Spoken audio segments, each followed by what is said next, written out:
About 13 million tons of used shingles get torn off American roofs each year. These ones are on their way to be mixed into pavement that will be laid on U.S. highways. The popular roof covering can often be repurposed, but mostly ends up in landfills. Companies that make shingles often say they want their products recycled, but those sustainability pledges tend to fall flat. They are not making anyone accountable. They're not going to make contractor accountable. They're not going to make landfill accountable. If landfill claims to do it, they're not going to come and investigate if they're actually doing it. Not to mention, America isn't even building enough roads to use up all this waste. So the vast majority just keeps piling up. In 2021, one of the nation's biggest roofing manufacturers announced that it figured out how to turn used shingles back into new ones. But in an industry plagued by empty recycling promises, can this new technique keep one of the world's most popular roof types from becoming worldwide waste? Each asphalt shingle starts out as a thin sheet of fabric. It's coated in asphalt, which usually comes from crude oil. Then it's topped with tiny rocks, minerals, and metals. The technique was probably invented in the early 1900s. But cheaper wood shingles were more popular until the 1930s, when a push for fire safety forced towns across America to switch to asphalt. Some shingle makers also started adding a fire-resistant fiber in the base sheets that we now know to be poisonous. It was natural that the scientists would turn to asbestos, for this is a remarkable mineral. Millions of American workers were exposed before the risks became widely known. Though it's rare, some of this stuff could still be sitting on top of older houses today.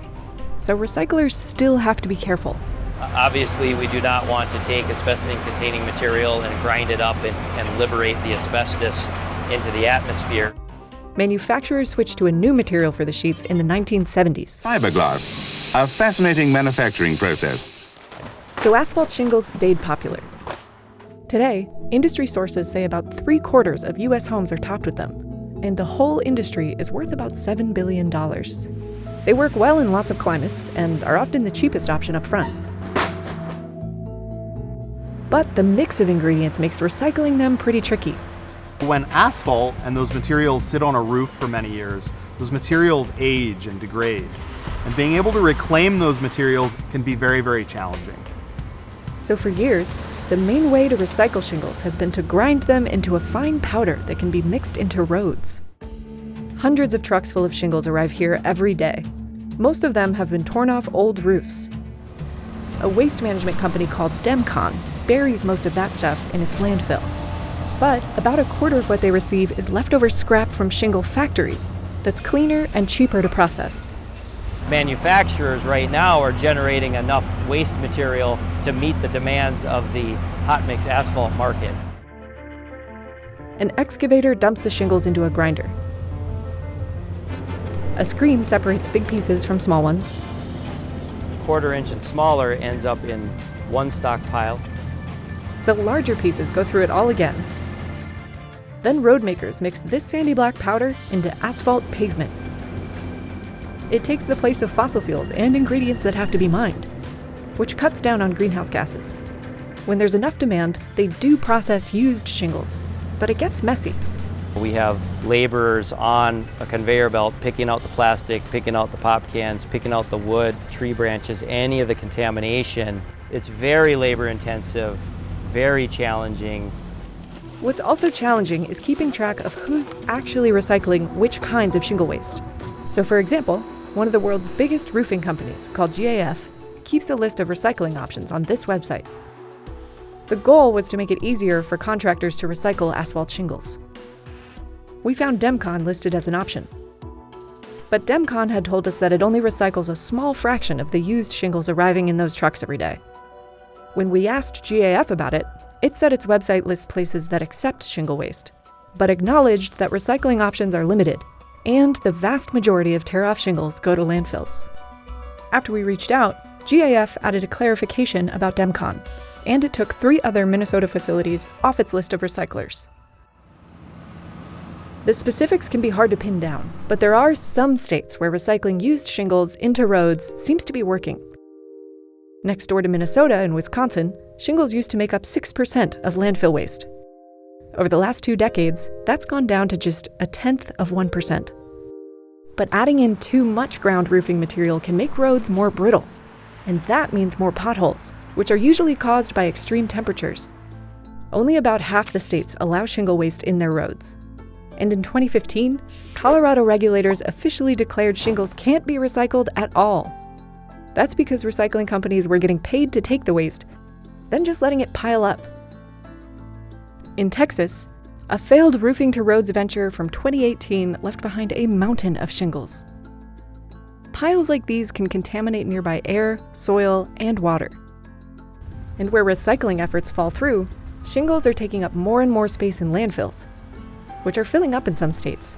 We do believe at some point communities are going to forbid asphalt shingles from going into landfills. That would be a huge problem for companies like GAF, which says its product is on a quarter of all American homes.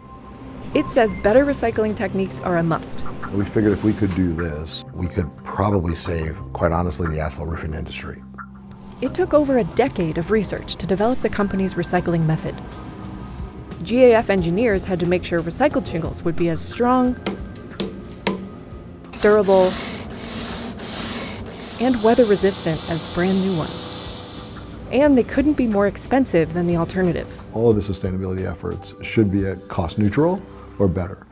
Engineers here say they've cracked the code. The company opened up this demonstration plant last year. Roof tear-off is brought into the facility and sorted and inspected to make certain that the material is of sufficient quality to go through our process. That means the shingles can't be mixed with any other waste. The shingles are ground into roughly silver dollar-sized pieces. And magnets filter the mixture at several stages in the process. Nails and other metallic contaminants are removed and then are funneled into metals recycling processes. The nail-free blend gets ground down even more. To separate out the asphalt-rich parts of the waste stream from the asphalt-poor parts of the waste stream. These machines grind, shake, and sift the mixture until the rocky granules are filtered out. We need to drive the purity of our asphalt briquettes as high as possible to make shingles with recycled content that perform as best as possible. This machine presses the asphalt mixture to make it more portable. The asphalt briquettes are dissolved in virgin asphalt and used to make new shingles. But at first, new shingles will only contain about 7% recycled material. Our intent is to get to 40 to 50% recycled content in the shingles. To do that, GAF has to do more research and scale up. Our ultimate goal by 2030 is to have enough capacity across the US to be diverting at least 1 million tons of shingle waste per year from landfills into our process. That would still be less than 1/10 of the old shingles that get torn off American homes each year. I think it's a good start. Do I think it's enough to save us in the next 5 years from filling up landfills with asphalt shingles? I don't. But the company says that eventually, all of its shingle plants will use at least some of the recycled briquettes and granules. Ultimately, companies don't have to keep their sustainability promises. But one former industry player wants to hold them accountable. Dmitry Lipinski installed roofs for 7 years, and often found he had nowhere to take used shingles besides landfills. One of the most frustrating things was to dump shingles on landfill, but also seeing marketing promise that manufacturers asking us to pass to the homeowner. He says exaggerated recycling claims sway consumers toward asphalt shingles.